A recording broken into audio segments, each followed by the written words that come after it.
तो आज का टॉपिक है विभागीय समितियाँ।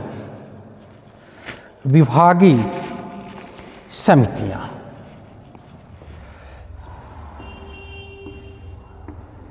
विभागीय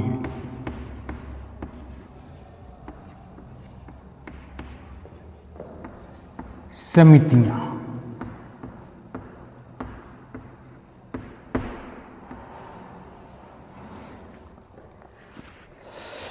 तो विभागीय समितियों की स्थापना की सिफारिश सर्वप्रथम 1989 में लोकसभा की नियम समिति द्वारा किया गया था।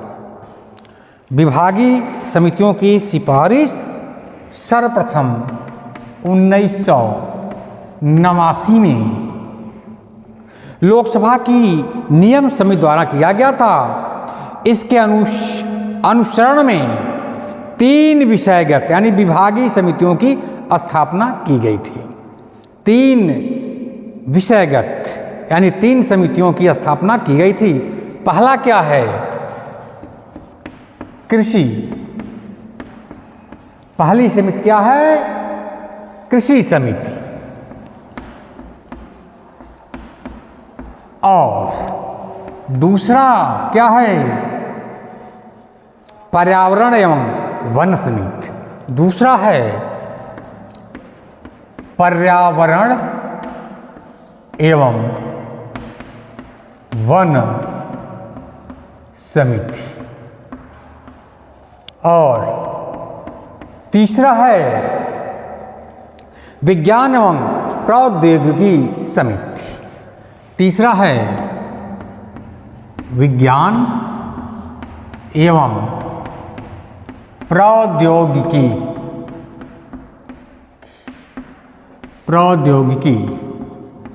समिति। तो पुनः समिति ने 1991 में सभी विभागों के लिए विभागीय समितियों की स्थापना का सुझाव दिया, जिसके अनुपालन में 17 विभागीय समितियों की स्थापना हुई, जिन्होंने 1993 से अपना कार्य प्रारंभ किया। पुनः वर्ष 2004 में इन समितियों की संख्या 17 से बढ़ाकर के 24 कर दी गई, जिनमें से 16 समितियां लोकसभा की तथा 8 समितियां राज्यसभा की हैं। 16, 8, 24। 16 समितियां जैसे 24 समितियां की गई थी, जिनमें 16 लोकसभा और 8 समितियां राज्यसभा की थी। 16 लोकसभा और 8 जो है राज्यसभा की है। इनमें से प्रत्येक समिति में 31 सदस्य होते हैं। प्रत्येक समिति में जो है 31 सदस्य होते हैं, जिनमें से 21 सदस्य लोकसभा के तथा 10 सदस्य राज्यसभा के होते हैं। प्रत्येक सदस्य में 31 सदस्य होते हैं, जिनमें से 21 सदस्य लोकसभा के तथा 10 सदस्य राज्यसभा के होते हैं। ये समितियां संबंधित विभागों की बजट मांगों पर विचार करके अपनी रिपोर्ट देती हैं और संबंधित विभाग के वार्षिक रिपोर्ट तथा ऐसे विधेयकों पर भी विचार करती हैं जो अध्यक्ष या सभापति द्वारा उन्हें विचार के लिए सौंपे जाएं। ये सरकार के दीर्घकालिक नीतियों पर भी विचार करती हैं, परंतु प्रतिदिन के प्रशासनिक मामलों पर विचार नहीं कर सकती है। अगला है जांच समितियां। जांच समितियां क्या है? संसद द्वारा गठित जांच समितियों 2 प्रकार की होती हैं। पहला है याचिका समिति, जांच समिति।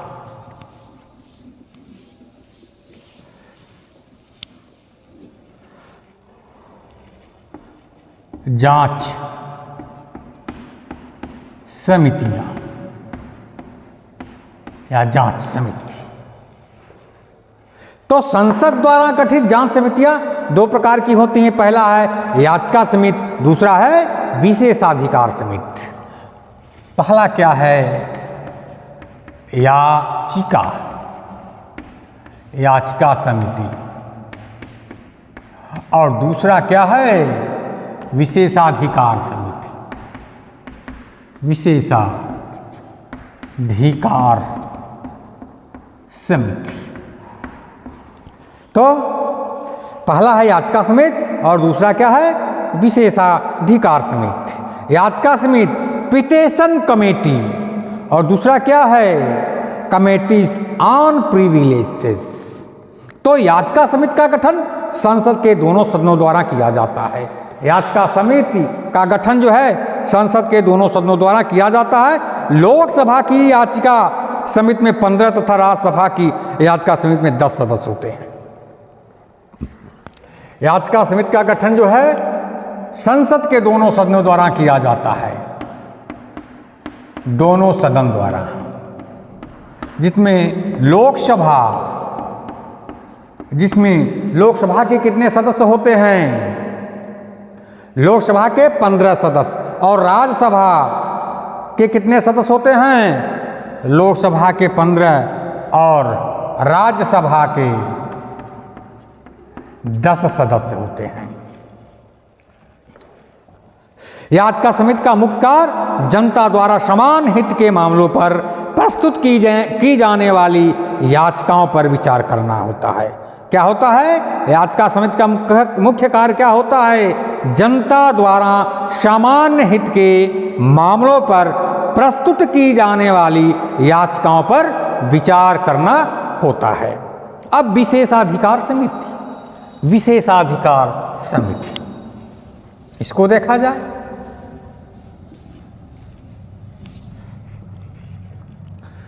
विशेषाधिकार समिति, विशेषाधिकार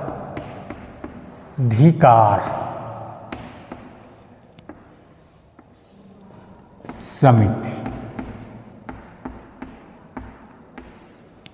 विशेषाधिकार समिति संसद तथा सदस्यों के विशेषाधिकारों की रक्षा के उद्देश्य से ये समितियां दोनों सदनों में गठित की जाती हैं।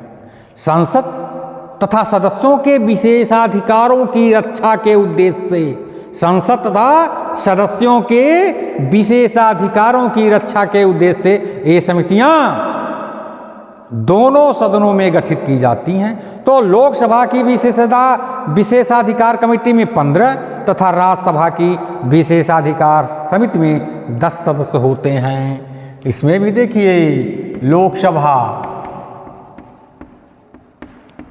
15, राज्यसभा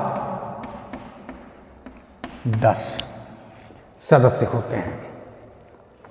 इन समितियों का मुख्य कार्य संसद तथा इसके सदस्यों के विशेषाधिकारों के उल्लंघन के मामलों की जांच करना होता है। इन समितियों का मुख्य कार्य संसद तथा इसके सदस्यों के विशेषाधिकारों के उल्लंघन के मामलों की जांच करना होता है। अब सदन की समितियां सदन की समितियां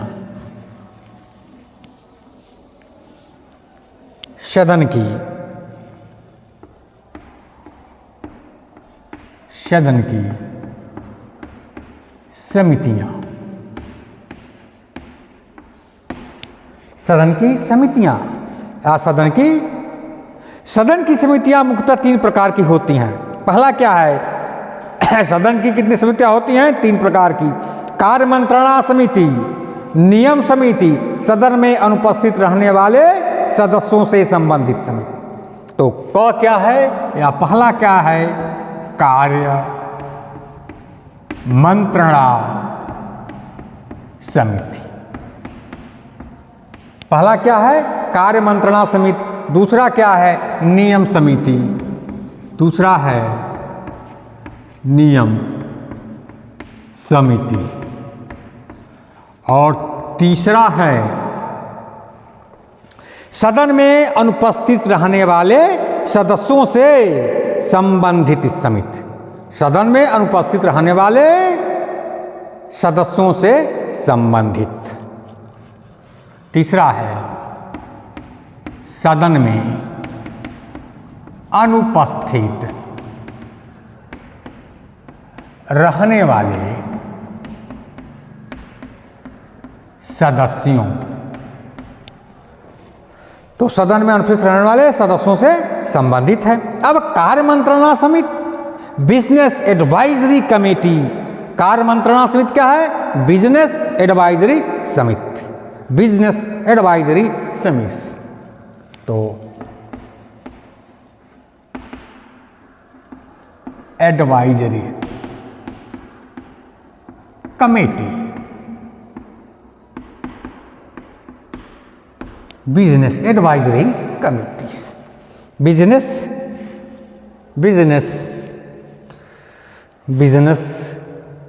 एडवाइजरी कमेटी। तो कार्य मंत्रणा समिति लोकसभा तथा राज्यसभा दोनों में गठित की जाती है।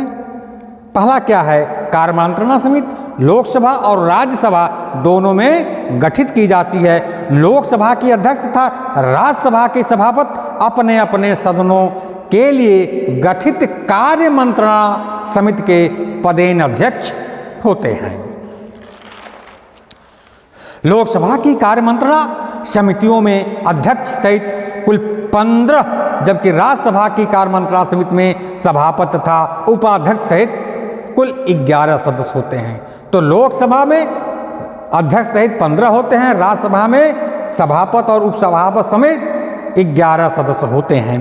कार्य मंत्रणा समिति का मुख्य कार्य सदन की विधायी तथा अन्य कार्यों को निपटाने के लिए समय का निर्धारण करना है।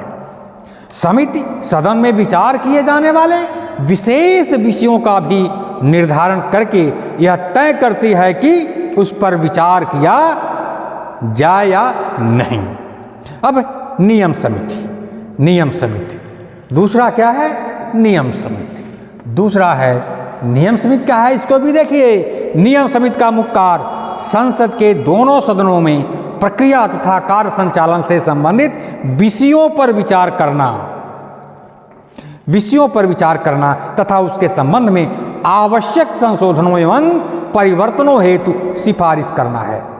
नियम समिति का मुख्य कार्य क्या है? संसद के दोनों सदनों में प्रक्रिया तथा कार्य संचालन से संबंधित विषयों पर विचार करना तथा उसके संबंध में आवश्यक संशोधनों एवं परिवर्तनों हेतु सिफारिश करना है।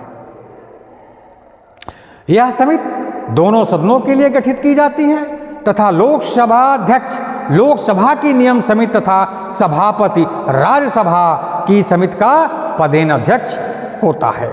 लोकसभा की समिति में अध्यक्ष सहित कुल 15 तथा राज्यसभा की समिति में सभापति सहित कुल 16 सदस्य होते हैं। अब सदन में अनुपस्थित रहने वाले सदस्यों से संबंधित समिति, सदन में अनुपस्थित रहने वाले यानी ये तीसरा है। ये तीसरा क्या है? यह समिति केवल लोकसभा के लिए गठित की जाती है। ये समिति जो है सिर्फ जो है लोकसभा के लिए गठित की जाती है, जिसमें लोकसभा के अध्यक्ष द्वारा मनोनीत कुल 15 सदस्य होते हैं। सदन में अनुपस्थित रहने वाले सदस्यों के लिए यह समिति सिर्फ लोकसभा के लिए गठित की जाती है, जिसमें लोकसभा के अध्यक्ष द्वारा मनोनीत कुल 15 सदस्य होते हैं। यह राज्यसभा का यह काम स्वयं करती है, राज्यसभा का यह काम स्वयं करती है। संविधान के अनुच्छेद 104 के अनुसार, संविधान के अनुच्छेद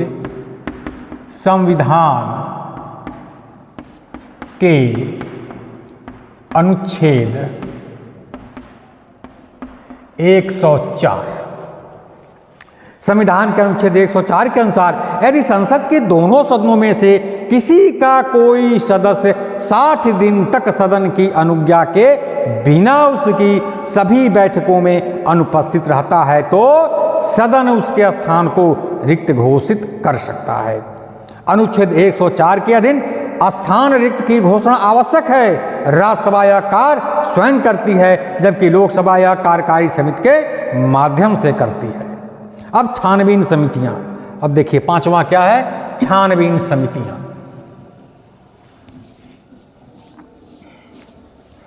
छानबीन समितियां छानबीन समितियां, छानबीन समितियां। छानबीन समितियां, संसद द्वारा गठित छानबीन समितियां 4 प्रकार की होती हैं। पहला क्या है? सरकारी आश्वासन समिति। ये जो है 4 प्रकार की होती हैं। पहला क्या है? पहला क्या है? सरकारी आश्वासन समिति। दूसरा है पत्रों संबंधी समिति। पत्रों संबंधी समिति। और तीसरा है अधीनस्थ विधान समिति। तीसरा है अधीनस्थ विधान समिति। और चौथा है भैया अनुसूचित जातियों जनजातियों के बारे में सचिव समिति। अनुसूचित जाति, अनुसूचित और अनुसूचित जनजाति,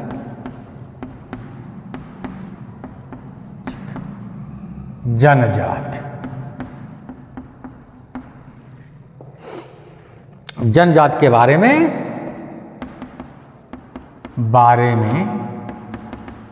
समिति। अब बारी बारी से मैं बताऊंगा, बारी बारी से मैं चर्चा करूंगा। तो सरकारी आश्वासन समिति क्या है? सरकारी आश्वासन समिति, आश्वासन समिति का गठन सर्वप्रथम 1953 में किया गया था। इसका गठन सर्वप्रथम कब किया गया था? 1953 में किया गया था।